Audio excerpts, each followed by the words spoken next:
भोपाल से, जहां भोपाल की मोतीनगर बस्ती से आज बड़े पैमाने पर अतिक्रमण हटाया जाएगा। आपको बता दें कि मोतीनगर बस्ती से सुभाष नगर ब्रिज की 3rd लेन निकलनी है और बस्ती में सैकड़ों मकानों और दुकानों को हटाने के लिए रहवासियों को 4 फरवरी तक का अल्टीमेटम दिया गया है। इसके बाद प्रशासन की ओर से कार्रवाई की जानी थी। स्थानीय लोगों का कहना है कि हम लोग पिछले 50 साल से यहां पर रह रहे हैं, हमें कहीं और जमीन दी जाए।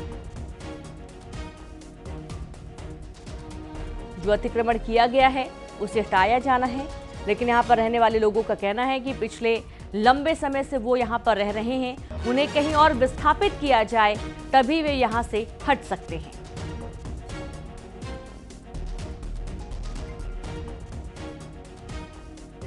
तो लोगों से अपने सामान हटाने की अपील की गई है। निगम प्रशासन एक बार फिर से एक्शन मोड में है। सीधे रुख करेंगे, संवाददाता वासु चौधरी जुड़ गए। वासु, निगम प्रशासन एक बार फिर से एक्शन मोड पर है, अतिक्रमण हटाने की मुहिम शुरू की गई है।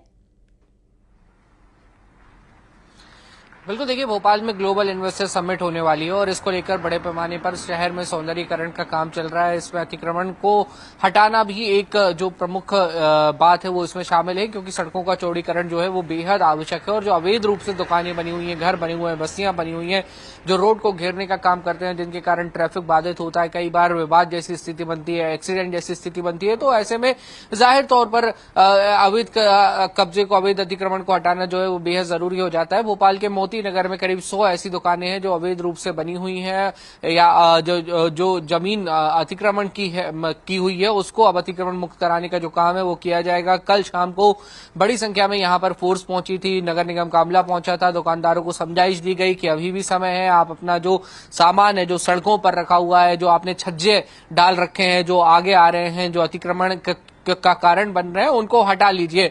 और आज सुबह से ही करीब 9 बजे से 8-9 बजे से जो अतिक्रमण की कार्रवाई है वो शुरू होने वाली है और इन तमाम दुकानों को हटाया जाएगा। और चूंकि जो रहवासी हैं वो भी यहाँ पर लंबे समय से रह रहे थे, अपने व्यवसायों का संचालन कर रहे थे, तो उनकी भी कुछ अपनी समस्याएं, अपनी मांगे हैं, उनको भी उन्होंने प्रशासन के सामने रखा है। बहरहाल देखना होगा कि उनकी मांगों का, उनकी समस्याओं का किस हद तक निराकरण होता है। और अतिक्रमण की जो कार्रवाई है, प्रशासन की कोशिश तो यही है कि शांतिपूर्ण रूप से हो जाए, लेकिन अगर रहवासी विरोध करते हैं तो उसे टैकल करने की भी जो तैयारी है वो शासन प्रशासन ने अपने स्तर पर कर ली है। बड़ी संख्या में वहां पर पुलिस बल जो है वो मौजूद रहने वाला है। जी बिल्कुल, बहुत शुक्रिया आपका वासु तमाम जानकारी के लिए। तो यहाँ पर रह रहे लोगों का विरोध भी देखने को मिल रहा है। फिलहाल देखना है कि आगे क्या होता है।